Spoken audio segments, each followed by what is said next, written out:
On. Jason et Jean-Michel, deux passionnés de truck. Ils ont une opinion sur tout. Ils aiment faire connaître l'envers de l'industrie. L'un, c'est la mécanique. L'autre, c'est le service à la clientèle. Truck On. Truck On. Nous voilà rendus au podcast numéro 72. Il est de retour avec moi aujourd'hui, après un podcast d'absence. Salut Jean-Michel. Salut Jason. Comment ça va? Ça va bien, ça va bien. Bon, oui. t'es en forme? Pas pire. Ouais. Pas pire. C'est correct, ça. C'est bien ça. T'as profité de ton congé de l'autre jour. Oui. Ça fait du bien. Ça en apprend de temps en temps. Oui, mais il y a de l'ouvrage, hein, l'automne. Oui. Je pense que c'est le plus beau temps pour les couleurs, mais c'est les pires Christy de temps pour se ramasser. Ah, c'est ça. Fait que là, veut pas, on a beaucoup de travail l'automne. Hein? Fermeture de piscine, on tombe la dernière fois, on nettoie la tondeuse, on prépare les garages de toile. C'est le set de patio, le barbecue. Concert, non, le barbecue, je le détire, par exemple. Ouais. Moi, je le détire au maximum. D'après moi, là, ça va aller mi-novembre. Et peut-être même je vais l'étirer dans le temps. Parce que c'est tout le temps. J'aime ça de temps en temps. Un petit steak, de side. Même un burger sur le barbecue, ça n'a pas le même saveur que dans le poêle. C'est sûr. Fait que je vais garder ça. Mais oui, on est dans une période là, où on commence à se préparer, à se cabaner. Urk. Là, il faut profiter des grandes fins de semaine comme on a eu dernièrement, la semaine dernière. Il faut profiter des fins de semaine qui s'en viennent aussi, qui on espère avoir des beaux week-ends, la belle température. Écoute, on a besoin si on veut finaliser notre fermeture de saison. Parce qu'il n'y a plus de congés. Les prochains congés, c'est aux fêtes. Là. Exact. Fait que là, faut profiter des petits lots qu'on a pour... En effet. Se ramasser. Je ne sais pas comment ça se passe dans votre cas, là, nos auditeurs, mais nous, Jean-Michel et moi, là, oui, on a...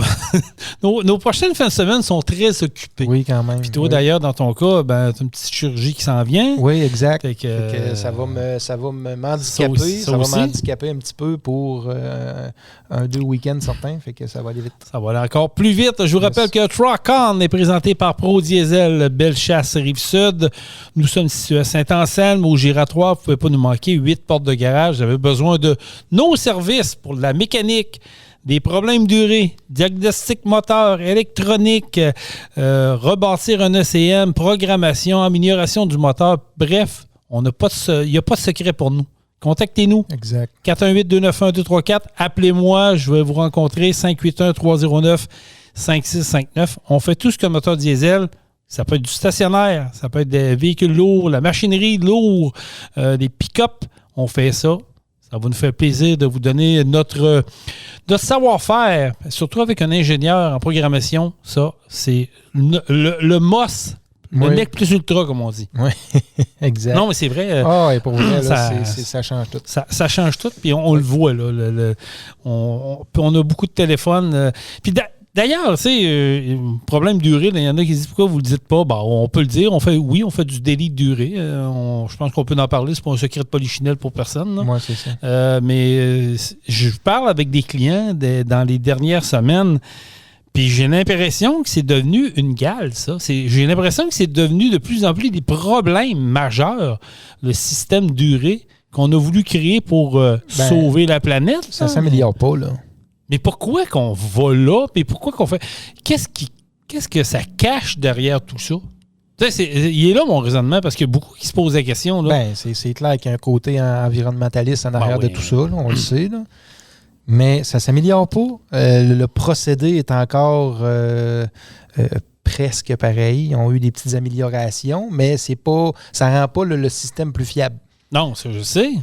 Mais il reste que... Fait que oui, ils ont peut-être éliminé une coupe de sensors et une coupe de petites bébelles autour, mais ça reste la même boîte.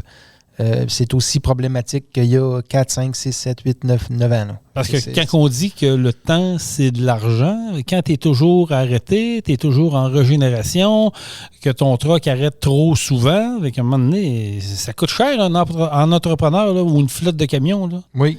C'est probablement les réparations les plus courantes sur les camions. Ah oui, ça, oui. Ça, c'est sûr. Ça fait vivre les concessionnaires. Oui, je suis d'accord, mais il reste qu'en même temps, quand tu as un produit fiable, c'est correct, mais quand tu as un produit qui est toujours rendu au garage, à un moment donné, ben, tu dis, regarde, on va aller au droit chemin, ben, on va aller au plus court, puis on va enlever le système. On va le faire programmer pour avoir la paix. Il n'y a pas juste le fait d'avoir des problèmes récurrents avec ça, des problèmes réguliers. Il y a aussi le fait que les pièces ne sont pas achetables. Ça, c'est un autre problème. Tu sais, ils ne me feront pas à craindre qu'un DPF, bon, ben là, à cette heure, on est rendu en 2024 là, avec des entreprises, des compagnies aftermarket qui vendent des DPF jobbers, là, comme on appelle, comme on peut dire, à moindre coût, un peu moins cher, mais ça reste que c'est cher. Fait que moi, quand j'ai un client qui m'appelle et qui me dit « Ouais, là, il faudrait que je fasse réparer mon système d'antipollution, je vais te faire un diagnostic, puis il y en a genre pour 10 000 réparer tout ça. » Puis le camion en vaut 50, 60, là. Fait qu'on va-tu mettre 10 000 sur une ligne d'exhaust? Voilà. Ça me semble ça n'a pas de sens. Ça tient pas à route. Ça n'a pas de sens. Puis tu sais, le propriétaire du camion, ça ne tente pas de mettre 10 000 sur une ligne d'exhaust. Il va le mettre sur le moteur s'il en a besoin, puis il y a des réparations à faire sur le moteur. Mais sur une ligne d'exhaust, c'est un peu tannant. C'est tannant, c'est absurde. C'est absurde. Comme tu dis, tu vas choisir ton combat. Fait que tu as rendu là, tu vas dire, ben OK, c'est quoi mon autre option? Ben, tu sais, si les pièces seraient abordables, puis que ça ne coûterait pas aussi cher que ça, les réparer, les gens les répareraient. Oui, c'est sûr. C'est pas compliqué, là. C'est certain que c'est un enjeu monétaire, mais en même temps, c'est un enjeu de longévité. Puis tu sais, quand tu es tout le temps rendu au garage une fois par année pour le même foutu problème qui est récurrent et qui revient et qui revient, tu fais quoi maintenant? Tu dis là, soit que je change de camion puis je recommence le problème ailleurs pour plus tard, ou je le fais réparer une fois pour toutes, puis j'ai la paix. C'est ça. Fait que, en tout cas, appelez-nous, puis on va s'occuper de vous avec vraiment un immense plaisir, comme dirait l'autre, et vous donner satisfaction. Exactement. On sait aussi qu'il y a de plus en plus d'entreprises qui font ce type de programmation-là aussi. Sauf qu'ils n'ont pas d'ingénieurs à l'interne comme nous autres. Non, nous, on se démarque un peu à cause de ça. Eux font souvent du copier-coller. C'est pas des programmations adaptées. Des fois, c'est la copie d'un autre. Fait que est-ce que c'est réellement bon pour ton moteur de prendre la programmation d'un moteur semblable, mais un an de moins, exemple, qui ont copié. Il y a beaucoup de copies là-dedans, puis il y a du traficage de programmation. Là. Fait que. Ouais, c'est ça, il faut faire nous, attention. On part de la programmation d'origine du camion, puis on bâtit ça avec ça. Fait que on se trompe pas. Non, puis on s'adapte à vos demandes. Exactement. On est capable d'y aller. Puis, tu sais, je parlais avec des clients justement qui me disaient moi, depuis que j'ai passé chez vous, j'avais demandé d'augmenter ma force de moteur, puis vous avez été correct. J'ai mon voisin qui, lui, l'a fait faire ailleurs. Lui, il a demandé la force de moteur, puis ils ont monté ça. Ils ont craqué ça dans le piton sans respecter les specs. Ouais. Ça a fait quoi? Ça a fait que ça a craqué la tête du moteur. Oui, c'est ça. Ça cause des problèmes à long terme. Voilà. Souvent, les gars vont dire hey, mon camion, il tire bien, il va bien, nanana, puis ils sont tout contents. Mais un an après, la tête est craquée, il y a une manifold crack ou peu importe. Puis ils ne se rendent pas tout le temps compte que finalement, tu l'as aimé, ton moteur, mais là, à long terme, ça va briser à cause de ça. C'est ça. Fait que là, c'est d'autres coups qui rembarquent par-dessus. Non. Il y a toujours des. Il y a des specs à respecter. Puis les manufacturiers, bâtissent un moteur, puis il sort, exemple, avec 500 HP. On sait très bien qu'il peut t'offrir pour plus que ça. On est capable d'en donner un peu. Mais il faut être logique, puis il faut qu'on soit responsable. Moi, je trouve qu'il y en a qui ne sont pas responsables là-dedans. Nous aussi, je trouve qu'on est très responsable parce que je ne veux pas que mes clients aient des problèmes à long terme, à court terme non plus. Fait qu'on suit les specs et on y va avec ça. C'est la fierté, le si le client veut avoir plus de HP que sortir des specs, puis y en avoir plus, c'est soit qu'on lui fait signer un papier, soit il va aller ailleurs. C'est pas plus compliqué que ça. C'est ce qui fait notre force, c'est ce qui fait notre renommée. Puis on ne sauve pas. Vous savez, on a un gros garage qui est à côté du giratoire. Fait que c'est dur de nous manquer. On est là. On répond au téléphone. On a des gens aux pièces. On a des gens au service. Vous avez un représentant même à qui vous pouvez appeler, lui parler en tout temps. Un représentant hyper fiable. C'est ça. Fait que, vous avez toutes les opportunités pour vous communiquer avec nous. Fait que, on est là pour vous satisfaire. Peu importe où ce que vous êtes, d'ailleurs, on le fait. Là, on en fait à large au Québec. Là, on va loin. Là, on va très, très loin. Oui. Fait que même qu'on a eu notre loader qu'on est en train de finaliser, là, notre gros loader de mine là, qui s'en va sur la bonne voie. Ça a été un beau défi. Ça a été un très beau, gros défi. C'est pas facile. Mais on l'a réussi. Exact. On est correct. On va arriver à nos fins. Fait que ça, c'est le fun. C'est des bonnes nouvelles. Hey, Jean-Michel, je m'invite dans la danse de Chauffeur Inc. OK. Ouais. Écoute, j'ai suivi ça de loin un peu. J'ai écouté des lives, j'ai lu là-dessus, j'ai fait des téléphones, j'ai parlé avec des gens de l'industrie. Tu sais, moi, je vais me lancer une fleur, là. C'est rare, je le fais, mais je vais me lancer une fleur. Quand on me donne des informations, je vais toujours valider à 3-4 places, savoir ce qu'on me dit est vrai. Oui. Puis je vais essayer d'aller valider des informations avec des personnes qui ne se connaissent pas ou peu ou en tout cas de loin, là, pour essayer de valider vraiment. Avoir les opinions de différentes personnes. Exactement. Pour me faire une thèse. Être sûr d'avoir de l'information qui n'est pas biaisée par d'autres. Exactement. Un maudit que c'est bien dit. Ça, je n'aurais pas pu être meilleur que ça. Tu l'as très bien dit. Puis c'est un dossier que je suis de loin, comme je vous dis. Puis je ne suis pas un conducteur à la base. Oui, je suis dans le domaine de l'industrie du camionnage depuis un temps. Oui, j'ai travaillé à Truck Stop Québec. D'ailleurs, on salue nos auditeurs de Truck Stop Québec qui nous écoutent. J'ai eu mon show le matin pendant 2 ans. Oui, je connais très, très bien Benoît Terrien. Puis je connais un peu l'univers de l'industrie du camionnage en lien avec ça, en lien avec les courses, puis en lien avec Pro Diesel. Fait que ça me donne quand même une largesse de personnes que je connais dans le domaine, avec qui je peux dialoguer, puis avec qui je sais que je vais avoir, je me ferai pas bullshiter.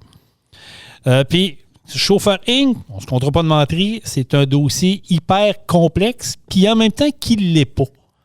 Dans le sens qu'on sait c'est quoi, on sait que la plupart dans Chauffeur Inc., beaucoup de personnes qui viennent d'autres nationalités, puis moi je vais le dire de même, puis je rentrerai pas dans. J'irai pas aller dire des choses que je veux pas entendre. Ouais. Puis je respecte les gens qui pensent autre chose, je partirai pas en guerre contre ça, c'est les opinions, ils ont beau dire ce qu'ils veulent, même si je suis pas d'accord, ça change rien dans le débat. Mais moi j'ai toujours dit, quand on fait les choses, si on les fait correctement, je pense qu'on est capable d'arriver à nos fins pareil, mais d'une meilleure façon. Ça, c'est mon opinion à moi, là, ça n'engage personne. Chauffeur Inc., ben c'est ça. C'est des conducteurs qui reçoivent un permis, une formation basic de base, mais très, très, très de base, même des fois qui n'en ont pas, qui obtiennent un permis de conduire. Je ne sais pas comment ils le font. Même moi, et que tout le monde m'achale, qui m'agace plus, qui me disent « Va donc chercher ta classe 1 ». On me restait que tu aies ta classe 1. Je ne voudrais pas l'avoir de la façon que nos personnes de d'autres pays rentrent ici pour avoir une classe 1. Je ne voudrais même pas l'avoir. Mais ça se fait. Souvent aussi, ces personnes-là qui sont soit propriétaires d'un camion tout croche ou qui vont chauffer pour une compagnie tout croche, vont avoir soit une preuve d'assurance, mais qui va durer limite, qui va être très, très courte, soit pas assurée, zéro formation. Puis ça donne ce que ça donne là. Puis je ne parlerai même pas fiscalité parce que je ne m'embarquerai pas là-dedans, mais côté fiscalité aussi, c'est l'enfer. Puis c'est du cheap labor, c'est dangereux. On le voit passer des vidéos sur Facebook, sur les réseaux sociaux. On est tapissé de ça. Puis là, ça n'a ni queue ni tête. Je pense qu'on s'en va dans le mur là-dedans. Dans le mur. On le sait tout, là. Puis je pense pas, à moins que je me trompe, là, je pense pas qu'il y a du monde qui vont lever la main et vont dire hey, moi, je suis pour ce modèle d'affaires-là. Il n'y a pas personne qui est pour ça. Là. Ben, ce que ça fait, c'est que c'est les chauffeurs Inc., comme on appelle. Exact. Ne paient pas de DAS, ne paient pas différentes obligations au gouvernement. C'est ça. Ça fait des manques à gagner au gouvernement. Ça fait qu'ils ont moins de paiement à faire, donc sont capables de coter pas mal plus bas ces voyages, sont capables de couper les prix. Fait que c'est un peu de la concurrence qui est un peu déloyale. C'est déloyal. Exactement. Mais tu sais, on sait que c'est une nationalité en particulier qui est visée. Là. Puis, comme je vous dis, j'irai pas là. Tu sais, je veux pas rentrer dans le détail. Puis, c'est correct. C'est correct. C'est eux autres présentement qui sont visés. On est sûr qu'il y a juste eux autres. Ben, il y en a d'autres. Mais c'est eux autres qui détonnent le plus. Puis, c'est comme, tu sais, faut pas se mettre la tête dans le sable non plus. Là. C'est comme ça. C'est malheureux. Puis il faut faire de quoi? Je pense qu'il y a des associations qui l'ont compris. Je pense que, entre autres, nos amis de l'ACQ ont compris le message. Je sais qu'il y a eu des rencontres dernièrement avec l'ACQ, entre autres, des propriétaires d'entreprises, des médias rattachés à ça, qui sont attachés au transport, qui sont en lien là-dedans. Il y a des chauffeurs qui prennent ça à cœur, puis c'est correct. Tu sais, moi, je suis un représentant. Là. Je travaille pour Pro Diesel. J'ai ma job à cœur. C'est sûr que si, à un moment donné, je saurais qu'il y a d'autres représentants dans d'autres domaines connexes aux miens, mais qui feraient une concurrence déloyale, possiblement que moi aussi, je m'insurgerais, puis possiblement moi aussi que, à un moment donné, je lèverais la main et je disais, là, Chris, ça n'a pas de bon sens. Mais le gouvernement est sur le dossier, là. L'ARC, qui est l'Agence du revenu du Canada, sont sur le dossier. Ils disent que le phénomène est présent depuis environ 10-12 ans, que là, c'est pire que pire, mais que depuis le début de ce phénomène-là, ils disent qu'ils ont des pertes d'environ 2 milliards. Mais tu sais que moi, c'est beaucoup d'argent, là. Fait que inquiétez-vous pas, puis watchez vos fesses, ceux qui s'amusent avec ça. Mais tu sais le gouvernement va rentrer dans mais tu sais que le gouvernement, c'est long. Ouais. Tu sais que le gouvernement, oui, ils vont peut-être le faire, là. Ça va prendre combien de temps? Je ne sais pas. Puis comme je me répète, là, vous allez dire, voyons, Jason, tu y vas avec les gants blancs. Non, je ne veux pas mettre de gants blancs, mais je veux juste être sûr qu'on comprenne bien l'essor du message. Je veux dire, on le sait qu'il y a un problème. Il y a des façons de faire. Si vous voyez des choses qui n'ont ni queue ni tête, là, au lieu de sortir sur les réseaux sociaux pour essayer de prendre du monde en défaut, prenez le téléphone, appelez, screenshot, vous avez un cellulaire dans la main, prenez des photos, envoyez ça à qui de droit. Ça va finir par se régler. Ça va finir par mettre des dossiers, puis mettre des dossiers. Tu sais, je vous donne un exemple, là, ça un peu de champ gauche que je sors, là, mais vous allez comprendre le principe. Je suis représentant, je fais de la route. J'envoie des conducteurs de trucks, là, puis je vais vous dire, c'est pas toutes des personnes qui viennent d'un autre pays, là. On va parler de notre propre province, notre propre région au Québec, là. Puis je joue des yeux pour voir, là. Je regarde dans la cabine, puis je connais compagnie de transport, là, puis... Des fois, je me pogne la tête à deux mains. Puis c'est arrivé dernièrement, pas si longtemps, que j'ai contacté la compagnie de transport en question pour donner, je dirais pas de faire de la délation, mais pour porter une attention particulière à un conducteur de camion X, d'une compagnie X, qui avait une conduite erratique et dangereuse. Bien, si dangereux pour lui et pour autrui, c'est clair qu'il faut faire de quoi. Je l'ai fait. Puis, j'ai pas eu de suivi d'après qu'est-ce qui s'est passé, mais moi, je pense que j'ai fait ma job. À partir de là, puis c'est accompagné de voir avec. Dans le dossier des chauffeurs Inc., c'est sûr que c'est at large. C'est sûr que ça se passe pas rien qu'au Québec. C'est en Ontario, c'est dans l'Alberta, c'est un peu partout au Canada. On le voit, mais même aux États-Unis, je suis convaincu qu'ils ont le même problème que nous autres, mais on va parler de notre secteur d'activité. Je pense que si tout le monde, et je dis bien tout le monde sans exception, là, arrête de faire des guerres d'ego. Si tout le monde travaille dans le même sens, et à un moment donné, on va finir par arriver à un résultat. Mais là, il faut laisser les égos de côté. Tu sais, je vois des personnes sur les réseaux sociaux dernièrement qui ont une entreprise dans le domaine du transport qui a 3-4 comptes avec des noms différents, mais c'est la même personne. Puis je ne veux pas faire de name dropping, mais je la connais très bien, cette personne-là. D'ailleurs, je l'ai référé à quelques reprises à du monde qui cherchait son produit. Mais quand je vois des commentaires de cette personne-là, je me pogne la tête à deux mains. Il dit, comment tu peux être un dirigeant d'entreprise, faire de la business, puis avoir une rhétorique de la sorte? Ouais. Il faut être professionnel à un moment donné dans la vie. Je pense, en tout cas, puis corrigez-moi si je me trompe, là, mais soyons professionnels là-dedans.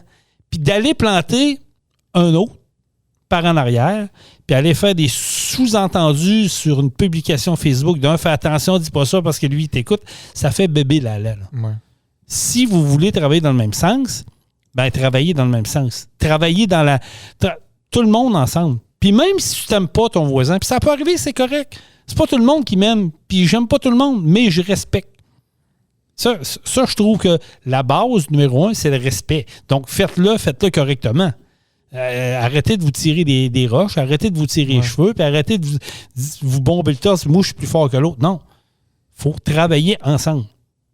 Puis en travaillant ensemble, on va finir par arriver à nos fins, puis vous allez finir par réduire le nombre de personnes qui vous nuisent, puis augmenter vos qualités de vie, puis augmenter votre travail. Parce qu'on le sait tous, Jean-Michel, tu es d'accord avec moi.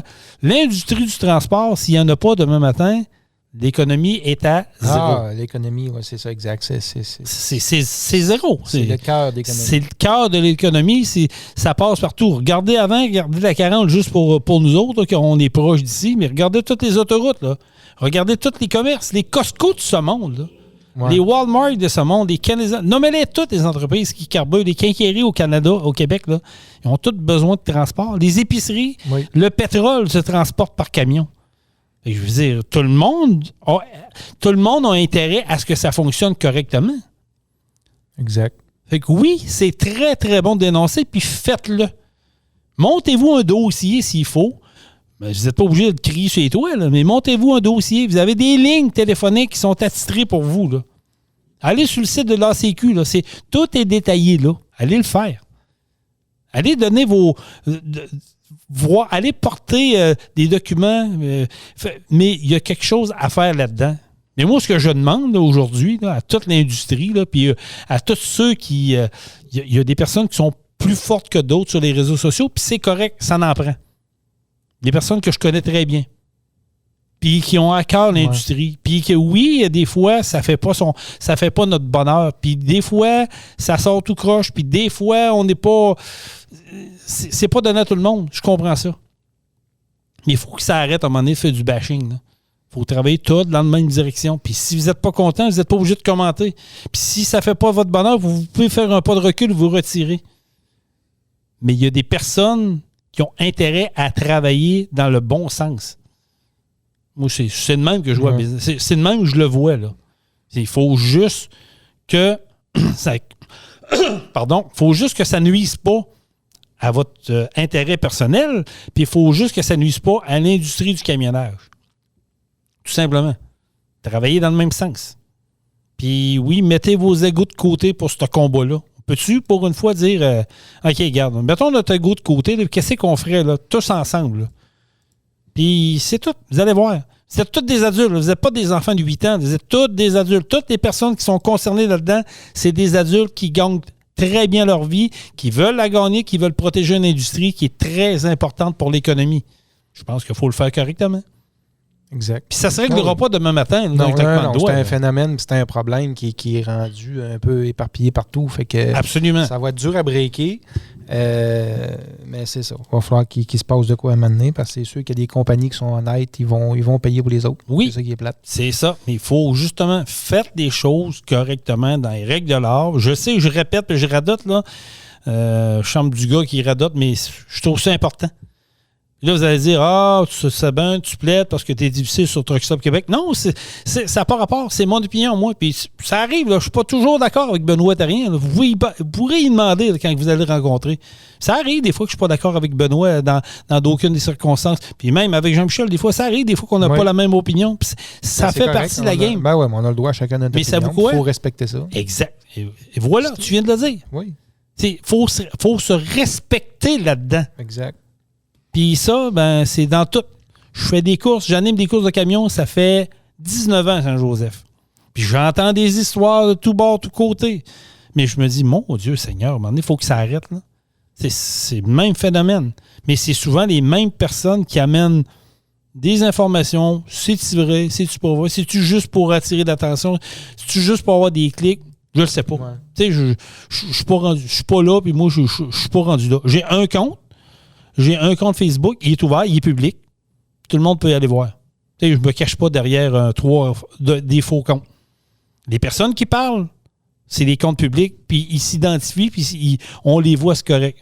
Il y en a d'autres qui ont des comptes, ils ont 8, 9, 10 comptes, faux comptes sur les réseaux sociaux, qui nous bloquent, qui ne veulent pas qu'on voit les publications, mais qui se targuent d'être des kingpins. Ouais. Moi, si tu veux avoir mon respect, là, mets-toi public sur Facebook. Puis accepte accepte tes commentaires, puis cache-toi pas derrière un faux user. Ça me pue au nez. Mais la plupart des gens qui sont dans le dossier présentement, je dirais majoritairement des gens, ils ont des vrais users, puis on les voit, ils assument ce qu'ils disent. Moi, c'est des faux comptes, j'aime pas ça, puis je trouve ça fake, je trouve ça... En tout cas, le message est passé. J'espère que ça va se régler. Puis, oui, si vous avez des choses, vous avez vous organisez une activité, vous organisez une réunion, parlez-en à un maximum de monde. Amenez votre monde dans votre groupe. Puis faites-le correctement. Puis vous allez voir, je vous le dis, les boys et les girls, vous allez arriver à vos fins. Puis non, je ne vis pas d'un monde de licorne.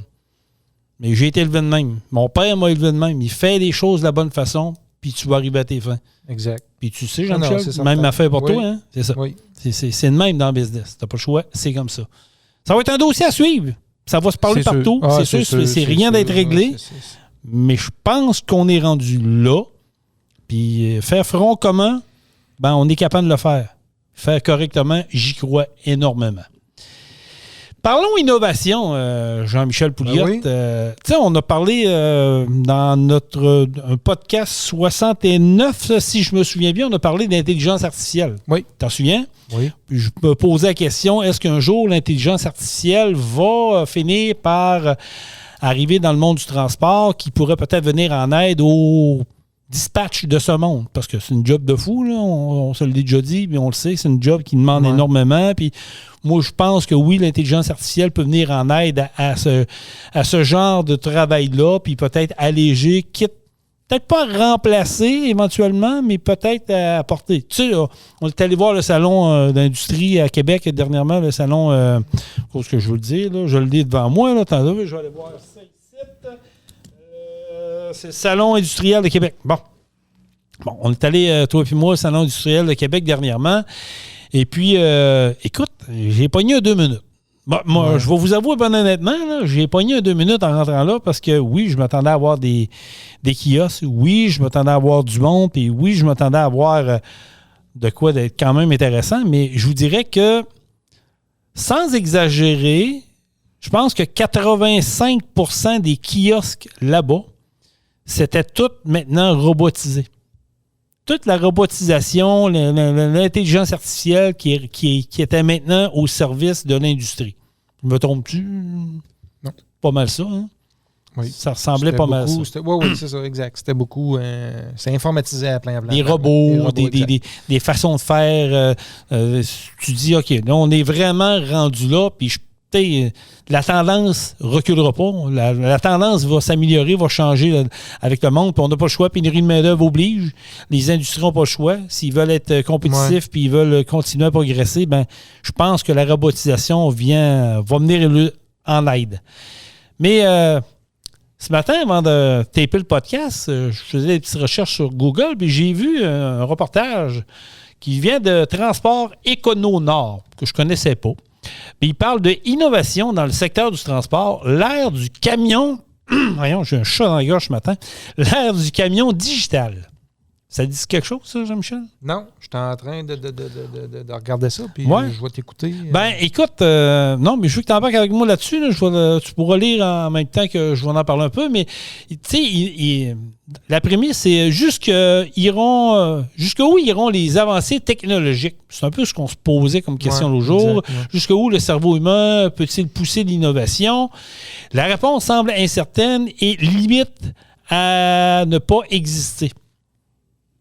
Ça revient un peu à ce que je disais, on jasait l'autre jour, toi et moi, Jean-Michel, l'intelligence artificielle fait son entrée de plus en plus, on le voit. Oui. C'est rendu, même que ça va à vitesse grand V, je voyais, tu sais, je fais une parenthèse dans ce qu'on va parler, je voyais une vidéo de démonstration, Meta sont en train de créer une application que toi, tu vas pouvoir prendre une photo, que tu as dans ton cellulaire, une photo d'une personne, mais tu vas pouvoir y faire une vidéo. Ouais. Puis ça va être comme si cette personne-là serait là pour faire une vidéo. C'est quand même capoté, là. C'est quand même pas capoté. Puis moi, j'embarque dans ta parenthèse. Oui, vas-y. Est-ce que tu as vu, Jason, les robots humains droïdes que Tesla a fait? Non. C'est incroyable. C'est un robot qui a une forme d'humain un peu. Là, on s'entend, là, c'est pas une petite boîte carrée sur roulette. Là. Okay. C'est vraiment une forme d'humain. Tu peux le taper sur Google. Le nom de ce robot-là, c'est Optimus. Comme Optimus Primus? C'est un robot qui parle avec une voix d'être humain. Puis il va pouvoir faire n'importe quoi, là. N'importe quelle tâche. Ça veut dire que tu peux l'avoir chez vous. Il peut aller passer ta tondeuse. Il peut embarquer dans ton auto, aller au IGA, chercher une pinte de lait. Tu peux le faire travailler dans ton entreprise. On a même vu des vidéos qu'ils l'ont installé dans des bars. Puis il était barman en arrière du comptoir, parlait avec les gens, servait des drinks. On est rendu là. Oui. Puis je pense que ça va faire avancer énormément les entreprises aux États-Unis, parce qu'on s'entend qu'on va en avoir probablement plus aux États-Unis qu'au Canada, là, pour commencer. Mais là, tu me rouvres une porte, là, dans notre parenthèse qu'on a faite, tu me rouvres une porte dans cette parenthèse-là. Oui. Si je me fie à ce que tu me dis, le robot Optimus de Tesla, qui est développé donc avec une intelligence artificielle, avec un physique d'un être humain normal. Le physique, on voit que c'est un robot. Ça se rapproche de ça. Oui, c'est ça, mais ça se rapproche de ça. Est-ce que tu penses qu'éventuellement, un robot comme ça va être apte à s'asseoir derrière un volant puis conduire? C'est dans leur plan. Okay? Est-ce que tu me vois venir? Oui, là? c'est dans leur plan. Mais ils veulent, puis ça se vendra pas tant cher. Ils disent que ça va se vendre entre 20 et 30 000. Fait que moi, où est-ce que je vois l'avantage de ces robots-là? Oui, ça peut bien faire comme nounou à la maison, on s'entend. Il va te faire de la bouffe, peut s'occuper des enfants, peut garder les enfants. Ça me fait peur un peu, ça. On manque d'employés. Est-ce que cette personne-là peut être à la réception, prendre les appels, prendre les rendez-vous? Puis la personne au bout de la ligne ne saura même pas que c'est un robot qui a répondu, là. Parce qu'il y a une voix d'humain. Fait que Est-ce qu'on peut faire programmer un robot comme ça pour être mécanicien diesel? Tu comprends? Ça va aller jusque où, cette histoire-là? Puis je pense que ça peut être très bon. C'est sûr qu'il va y avoir des mauvais côtés, il peut y avoir des côtés négatifs là-dedans. Comme toute chose, mais... Mais tu sais, on écoutait des films il n'y a pas tellement longtemps, en 10, 15, 20 ans peut-être, puis on regardait des films de science-fiction, puis tu sais, on voyait là, qu'ils parlaient de ça, on se disait, ouais, ça se peut pas, là, des robots qui font ci, des robots qui font ça, puis tu sais, pour le service. Tu sais, souviens-toi de Robocop, là? Tu viens le premier film de Robocop, là, que le policier se fait tuer, puis là, qui régénère en robot, mais qui a un peu de... Il reconnaît un peu son ancienne vie, puis tout ça, puis que... Est-ce qu'on va s'en aller vers là, tu penses? Ça s'en va vers là. Là, je te vire mon ordinateur, là, on voit très bien qu'il y a un humain qui est en train de parler avec. Vois, là, il parle avec, puis c'est quand même une belle discussion, pour de vrai. Là. C'est physique d'un humain, pour vrai. Là. Regarde, il est en train d'arroser les plantes, il est en train de servir un verre on vous le partagera. Tu m'enverras le lien, on le partagera sur la page de TruckOn. Ça va être un avancé qui va être... moi, je pense que ça va être incroyable. Écoute... À ce prix-là, il y a beaucoup d'entreprises qui vont être capables de se permettre d'acheter un robot pour remplacer un humain. C'est plate de dire ça, mais quand le poste est vacant et que tu ne trouves pas d'employé, ça va être une des solutions. C'est là un peu que j'ai un peu de misère. Puis je comprends, là. Oui, on sait, on a un problème de pénurie de main-d'œuvre. Puis je le dis là sans arrière-pensée, puis comprenez-moi bien, il faut que je mette des bases parce que je veux pas que le monde soit offusqué dans ce que je veux dire là. Si on parle de l'industrie du camionnage, si on est dans le monde du transport du camion, est-ce que tu penses qu'éventuellement une compagnie de transport, parce qu'à 30 000 la copie, peux-tu dire, regarde, je vais le tester, je vais le faire l'assis derrière un truck, j'y donne un itinéraire, puis fais aller.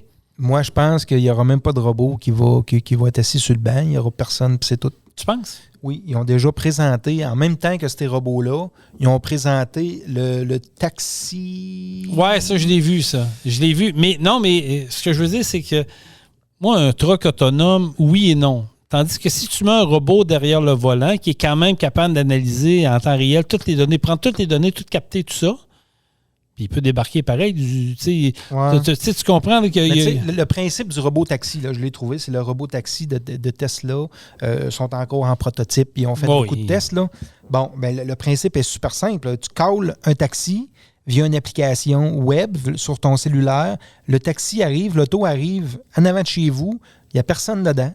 tu t'assis dedans, tu dis où est-ce que tu veux aller, puis c'est parti. Oui, mais ça me fait peur. Il s'en va te porter. Ça me fait peur, ça. Il s'en va te porter, puis c'est tout. Là. Fait que, oui, on parle de véhicules autonomes. Tu sais, je sais qu'il y a quelques années, ils ont fait des tests, puis ils ont été obligés d'arrêter les tests parce qu'il y a eu des accidents mortels à cause de véhicules autonomes qui ne voyaient pas des personnes qui traversaient la rue. Tu sais, tu comprends que ça prend... Ça, je te dis que ça prend quelqu'un derrière le volant. Parce que, tu sais, tu peux pas tout anticiper. Il traverse un chat, un chien. Il faut que tu aies des capteurs. Comme ici, au Québec, l'été, c'est le fun. Mais l'hiver, il y a de la neige. Tes capteurs vont-ils être embrouillés de neige ou ils sont assez puissants pour passer au travers? C'est tout ça, là. Puis ils ont sorti la RoboVan qui embarque une vingtaine de passagers dedans. Puis il n'y a pas de conducteur là. C'est complètement autonome. Ça s'en va. C'est weird, mais en même temps... on s'en va vers là. On le sait. On le sait tous. C'est le début, ça commence. Puis tu sais, oui, c'est un petit peu épeurant, mais tu sais, dans 10 ans, on va dire, on en voit régulièrement dans la rue, puis c'est comme ça. Mais l'histoire du robot, Prime, tu me parles à peu près 30 000 $ US de la copie. Oui. Mettons ici, ils vont le vendre 45 000. Oui. Si tu calcules 45 000 dans une année, il est payé. Il est payé si on remplace un employé avec, oui. Il est payé facilement parce que là, tu n'as pas tout ce qui est rattaché. Là. Comprenez-moi. Il va peut-être avoir un petit peu d'entretien, un peu de maintenance, mais quand même, ça coûtera 10 000 par année de maintenance. Il n'est pas trop long que ton robot est rentable. Ton robot est payé. Il est rentable rapidement. Est-ce que dans le futur, est-ce qu'on va voir beaucoup d'industries s'en aller vers là? Peut-être. Peut-être, mais est-ce que ça va baisser les coûts de produits? Parce que techniquement... Imaginez-vous mettre un robot comme ça en arrière dans un bar. Comment ça va attirer de clientèle? Comment est-ce que le monde va vouloir aller voir ça, le robot qui sert des drinks puis qui parle avec toi? Là? Ouais, mais si tu me donnes le choix d'aller voir un robot, la petite blonde au décolleté, moi, prendre la petite blonde au décolleté. Je comprends. On ira chercher une bière avec le robot, puis après ça, on ira voir la petite blonde décolletée pour un verre de fort. À moins qu'il soit capable de faire un beau robot réaliste. Oui, mais tu comprends ce que je veux dire? Non, je comprends très bien. Ça va attirer beaucoup de monde, puis ça va être spécial à voir. Mais moi, je crois que, on sait que la population s'en va en diminuant. Oui, ça, tu as tellement raison. Ça, on le sait que la population s'en va en diminuant. Ici, c'est l'enfer. Puis j'ai lu un article l'autre jour, là, je ne me souviens pas des chiffres, là, mais il disait que, exemple, dans 10 ans, il va y avoir plus que tant de pourcentage de gens qui vont être âgés, qui ne travailleront plus. Fait que, veut pas, le nombre de travailleurs diminue année après année. Ça va être quoi dans 10 ans, dans 15 ans, dans 20 ans? Moi, dans 20 ans, mon entreprise va encore exister. Si j'ai plus d'employés à mettre dedans parce que la population est trop vieille, elle est vieillissante, on le sait, je fais quoi avec ça? Je sais que ta démographie, c'est ça qu'on dit, une démographie? Est-ce que je peux acheter 6-7 robots puis faire virer mon entreprise encore? Mais tu comprends? Puis peut-être que dans mon entreprise, le modèle que j'ai, c'est peut-être plus compliqué, mais il y en a que c'est de l'entreposage, c'est ci, c'est ça. Puis le robot, il est capable d'aller chercher une boîte puis de mettre un sticker dessus et de la foutre à la poste. Là. Mais toi, si on te propose un robot éventuellement qui te coûte... mettons, on jase quand même. Là. C'est une grande parenthèse qu'on fait d'ailleurs. Bon, on jase quand même. Là. Mettons qu'on t'offre un robot, Jean-Michel, une compagnie X vient te voir et dit « Voici, M. Pouliot, on a un nouveau robot, comme un être humain, qui va te coûter 80 000 à l'achat. Puis pendant les 5 prochaines années, on te donne des mises à jour, puis on fait l'entretien. Puis lui, là, l'intelligence artificielle est créée en fonction pour te faire mécanicien dans ton atelier. Je l'essaie garanti. Il est capable de tout faire, garanti, tout reproduire ce qu'un employé est capable de faire. Puis plus que ça, lui, il va être capable de se plugger, de faire un diagnostic précis, puis aller chercher la pièce précise et la sortir. Ben, moi, je suis prêt à être le premier au Québec qui n'achète un qui l'essaye. Est-ce que tu penses qu'on va s'en aller vers là, éventuellement, un jour? Peut-être. Mais tu sais, n'en mettre un chez nous, je suis pas sûr. J'aurais peur de devenir lâche. Parce que là, ma tondeuse, je la fais. Des fois, ça me tente pas comme tout le monde. J'aime ça, je me lève les fesses. Je la fais pareil. Quand il manque de lait, ben c'est plate, là. Des fois, il est 7 heures le soir. Ah, fuck, il manque de lait, il faut que j'aille chercher du lait pour demain matin, les enfants. Ben, c'est plate, mais tu te lèves les fesses puis tu y vas. Mais là, si je suis assis sur mon divan puis que j'ai le robot dans la maison qui fait ma tondeuse, qui va chercher mon lait, qui coule mon café, qui va border les enfants, ça finit que tu deviens lâche. Je crois. Pas je crois. T'as raison, puis c'est un peu mon gros questionnement par rapport à ça. Déjà qu'avec nos cellulaires, déjà avec beaucoup d'applications, on va se le dire, on est plus facilement... Je te dirais ça, on prend plus la solution facile. Oui. Depuis que les technologies sont là. Puis là, je pense que tu viens de toucher le nerf de la guerre. Est-ce que ça va nous rendre encore plus abrutis, plus lâches, puis qu'on va se laisser vivre, puis à un moment donné, c'est ça. Mais l'économie va virer comment? Il est 3 heures d'après-midi, tu dis, fais-moi donc un pâté chinois pour asseoir, là. Mais c'est pas... Ouais, mais le robot, il ne rapporte rien à la société. Puis il te le fait, là. Oui, mais tu comprends-tu? Que le robot ne paiera pas de taxes, ne paiera pas d'impôts. Tu sais, pour lui, là, c'est... Tu l'engages. Là, on s'entend que là aussi, ça s'en vient généralisé, puis que les entreprises ont la moitié des employés, c'est des robots. Le gouvernement va les mettre la main quelque part. Là. Ils vont taxer les robots. Ils vont mettre une taxe par robot. Ils ne passent pas à côté de grand-chose pour de vrai à date. Là. Parce que le robot, c'est pas lui qui va payer pour aller faire l'épicerie. Il ne mange pas. Je comprends. Il ne va pas au restaurant, le robot. Il ne va pas tanker le robot. Ils sont assez requins, là, puis ils allent chercher tout ce qu'ils peuvent partout, là, que garantie qu'il va y avoir de quoi. Mais en tout cas, on s'en va vers là, puis c'est pour ça qu'on parle du camion digital. On ferme la parenthèse, on revient de discussion, sûrement qu'on va l'ouvrir. Là. Mais plusieurs améliorations sont à venir en ce qui concerne les camions eux-mêmes. Ces derniers tendent à être de plus en plus connectés à leur environnement. Puis ça, c'est vrai. Si on le voit avec la tablette maintenant que Geotab a, puis d'autres marques qui ont, qui fait en sorte qu'à un moment donné, tu géolocalises, tu sais tes vitesses, tu sais tes freinages brusques, tu sais ton territoire. Tu sais, on est rendu là. On le sait, on peut pas. Tes rondes de sécurité, tout est là-dedans. Ton dispatch, t'es où en temps réel. Tu peux rien cacher là-dedans. Mais également, aux autres véhicules, les poids lourds du Sur seront donc parfaitement capables d'effectuer des autodiagnostics, d'évaluer avec exactitude l'avancement de la cargaison et de communiquer tout un tas d'informations à l'ensemble de la chaîne logistique, du fournisseur au client final. Ça me parle un peu. Oui. Ça me parle. Tu sais, quand on disait tantôt les camions autonomes, là, ça va arriver. Parce que, écoute-moi bien, Jason. Ouais, vas-y, j'ai un bémol, mais vas-y, je te laisse. Vas-y. Ils disent que l'intelligence artificielle va dépasser l'intelligence humaine d'ici environ 5 ans. Mais pourquoi dans 5 ans, si l'intelligence artificielle est plus intelligente qu'un humain, il ne serait pas capable de chauffer des camions?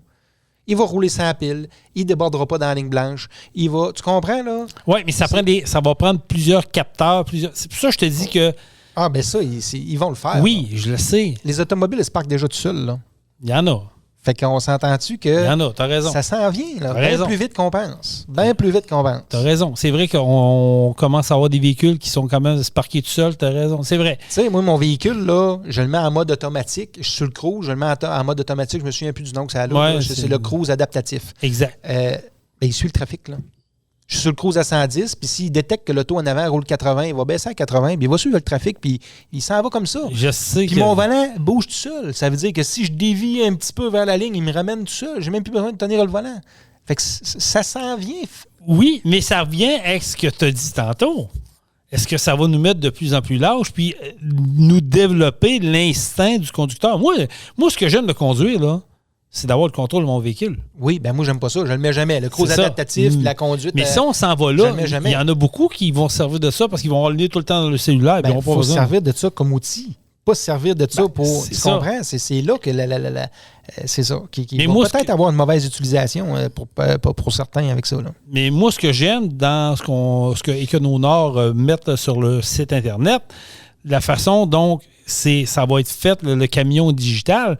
Fait que, tu sais, ton client où tu vas livrer va être avisé d'avance que tu arrives à telle heure, puis ça va être précis, ça va être en fonction du trafic, en fonction de ci, en fonction de ça. Fait que tu pourras pas, il pourra pas dire, je l'ai pas su, puis comment ça, t'es arrivé avant ton temps, parce que tout va se faire de façon logistique et intelligente. Ouais. Ça, j'aime ça. Ça me parle. C'est sauve du temps, sauve les coûts. Même qu'il va être capable d'analyser dans les truck stops où il faut que tu ailles te parquer. Ben oui, puis ils vont pouvoir dire ton chauffeur a mangé 3 poutines aujourd'hui. Puis il a arrêté la crème molle. Fait que là, il étire pas mal la voyage. Ouais, ça dépend où. Il y a des bonnes crèmes molles à des places, ça a l'air. Mais tu comprends que fait d'autodiagnostic, je pense que ça. Puis tu l'as dit tantôt, là, Jean-Michel, faut s'en servir en bon essayant, il faut s'en servir intelligemment. Oui. C'est correct. Mais oui, on s'en va vers là. Puis je le répète, si on peut améliorer ne serait-ce que 1% la qualité de vie d'un conducteur de camion, moi, go for it. C'est pas là pour le surveiller. Il n'est pas là. En tout cas, du moins, je pense pas que les compagnies font ça. Les compagnies font ça parce qu'il y a de moins en moins de chauffeurs.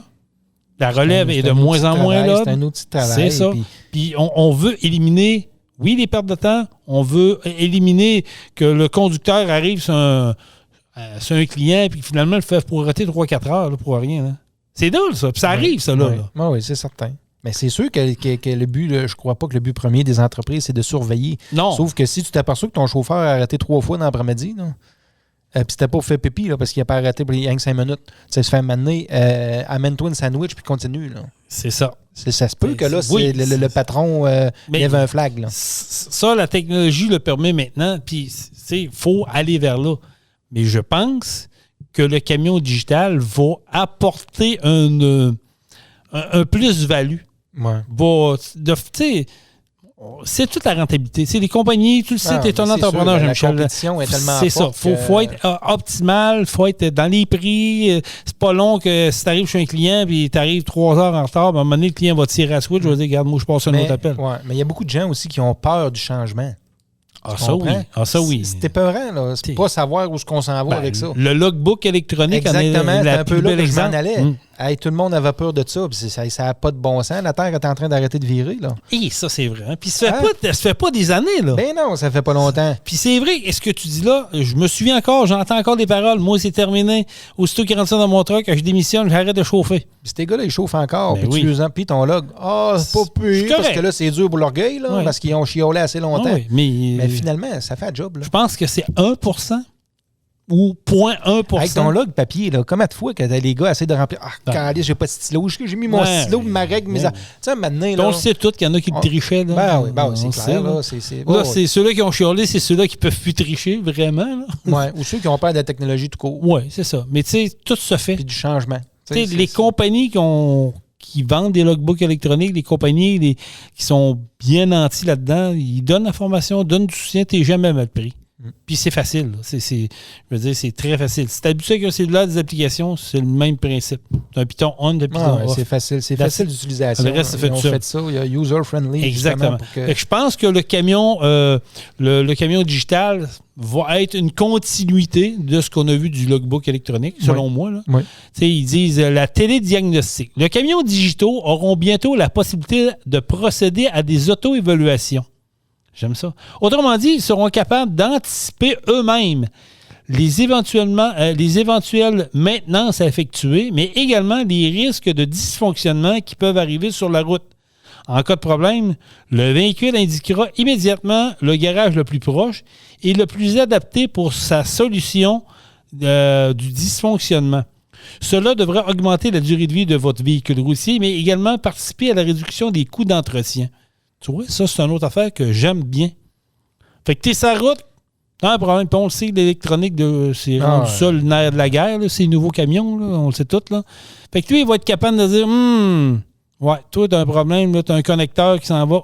T'as un problème de durée, là. Ta génération se fait pas bien, là. Ben, on va t'envoyer chez Pro Diesel Saint-Anselme, c'est les meilleurs qui sont dans le coin. Tu t'en vas là. That's it. T'auras même pas à te casser la tête. Exact. Mais, je reviens à ce que tu as dit tantôt. C'est bon, mais est-ce que ça va créer, à un moment donné, un oubli du conducteur? Puis il va dire, ben, regarde, moi, j'ai plus d'affaires à me casser la tête. Moi, j'ai juste à tenir le steering. Ouais, c'est ça. Ça va-tu donner. Moi, j'ai toujours dit, là, c'est comme quelqu'un qui a un char électrique versus un char au gaz. Le char électrique, c'est bien beau. Là, c'est la nouvelle merveille du monde parce que ça pollue pas, puis ça fait pas de bruit, puis c'est bien beau. Là. Mais si tu me donnes le choix entre un véhicule électrique et un véhicule au gaz, moi, je vais toujours prendre le véhicule au gaz parce que c'est le feeling de conduire de quoi qui m'appartient, le son, l'odeur, tout ça. Chauffeur de camion, là, c'est un peu pareil. Tu regardes les gars là, et les filles qui chauffent le truck, la plupart le font à leur façon. Soit les couleurs, les agencements, le chrome, l'intérieur, tout ça. Oui. Tu sais, puis c'est la fierté de chauffer un truck. Là. Faut pas que ça devienne redondant parce qu'à un moment donné, ils vont avoir d'autres problèmes rattachés à ça. Oui. Non, c'est ça. C'est de là que, en tout cas, moi, je crois que dans un avenir pas tant lointain, on va voir des camions se promener avec personne dedans. Exactement. Je continue. Intégration de la chaîne de valeur. Son ultra-connectivité permettra au camion digital de communiquer en permanence avec toutes les parties prenantes de la chaîne de valeur, comme on disait tantôt, du fournisseur aux clients finaux, Cela permettra une plus grande flexibilité et une capacité d'adaptation accrue. C'est exactement ce que je disais qu'on parlait. C'est-à-dire que ta liste de clients va être bâtie. Le client va être avisé que tu vas être là en dedans de 3 heures, en dedans de 6 heures, ou tu vas être là demain matin à 9 heures. Il va probablement nous voir en temps réel. C'est ça. Fait qu'il va pouvoir, il pourra pas dire, ben là, il y en a un qui est dans la porte, puis t'es pas arrivé à ton heure. Il va être capable de planifier soit ta livraison, soit de te mettre de quoi dans ton truck, puis tu vas repartir. Bien, c'est sûr, ils vont être capables de suivre en temps réel. Là. Ils le font déjà un peu, les dispatchs, ils voient souvent les camions des GPS. Mais des fois, c'est pas facile. Des fois, c'est pas facile. Mais tu sais, tu fais coller une pizza chez Salvatore là, sur Internet, là, puis tu le vois quand est-ce qu'il embarque dans le char, puis quand est-ce que tu vois le char sur l'application qui s'en va chez vous, un peu comme Uber. Là. Fait que c'est clair que ça va être ça. Là. On est rendu là.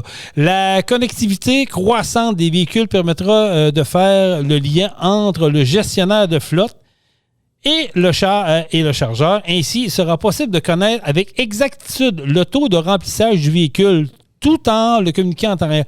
Fait en le fond, quand tu t'en vas faire une drop chez un client, il faut que tu ramasses, 8 palettes de tourbe, exemple. Ben, en temps réel, tu vas le savoir. Ton truck est en train de se faire charger, il est prêt, tu peux partir. Fait que c'est tout ça pour optimiser, puis ça, j'aime ça. Moi, ça me parle, on est rendu là. Puis il y a encore, comme tu as dit tantôt, Jean-Michel, il y en a qui vont sûrement être réfractaires à ça un peu au départ. C'est sûr. Oui. Mais si, en bout de ligne, tout le monde est gagnant, que l'entreprise est plus productive, fait plus d'argent, donc va en donner plus techniquement, je dis bien techniquement, va en donner plus à ses employés. Oui. Les prix vont être plus compétitifs sur le marché pour tout le monde. C'est ce qu'on veut. C'est ce qu'on veut. Donc, je pense qu'on est rendu là. Puis, je pense qu'il faut vraiment s'occuper de ça en temps réel. Puis, d'après moi, on est rendu en tout cas, selon moi, là, on est rendu là. On est rendu dans un monde où ce que la technologie fait partie du futur. Puis, comment qu'on se braquera là-dessus? Ben, écoute, c'est plate à dire, mais on n'arrivera pas à nos fins. Puis, tout le monde passe par là, l'industrie du camionnage inclus. Mais quand je vous dis quand c'est fait dans les règles de l'art, ben je pense sincèrement que je pense sincèrement que tout le monde est gagnant-gagnant. Il faut juste, malheureusement, il faut s'adapter. Puis ça fait partie de la vie. Puis je veux dire, j'ai 52 ans, là, puis je me débrouille pas pire avec la technologie, mais des fois, j'ai envie de rager. Mais la génération qui pousse, eux, viennent au monde avec ça. Fait que c'est eux autres qui vont pousser là-dedans, puis c'est eux autres qui vont développer, puis je pense que c'est le futur. Mais faut juste suivre la parade, on n'a pas le choix. Merci beaucoup d'avoir été là. J'espère que ça vous a plu encore une fois. C'était notre podcast numéro 72. On vous en prépare d'autres. Et, je vous rappelle, je vous lance l'invitation si ça vous tente de venir jaser de votre passion, de votre industrie, un peu faire comme les gens de la Noix de l'érable qui sont venus faire au podcast numéro 70. D'ailleurs, je vous invite à aller le réécouter. L'entreprise Beauceron qui fait vraiment des bons produits. Là. Dans le temps des fêtes, c'est des maudits bons cadeaux à faire. Ben, je vous invite à aller le réécouter. Puis je vous invite à nous écrire à Truck-On, le podcast, à commercial gmail.com si vous voulez venir participer au podcast, vous asseoir, jaser. Vous pouvez jaser n'importe quoi. Comme je vous dis, votre industrie, votre passion. Venir juste jaser de podcast, mais un peu de tout. Ça va nous faire plaisir. Écrivez-nous également. Allez vous abonner à notre page Facebook de Truck-On. On est là. On vous répond. Moi, en tout cas, je prends le temps de répondre aux personnes qui nous écrivent là-dessus. Et allez vous abonner à notre page Facebook de Pro Diesel Bellechasse, la référence en mécanique de véhicules lourds diesel au Québec. Pro Diesel Bellechasse. Suivez-nous sur notre page Facebook, allez vous abonner. Et également sur la page de Truck Stop Québec, c'est la référence des camionneurs. Donc, merci beaucoup d'avoir été là. Nous, on se reparle pour le podcast numéro... On va être rendu au numéro 73. On s'en vient tranquillement, là. On s'en vient pour notre 75e.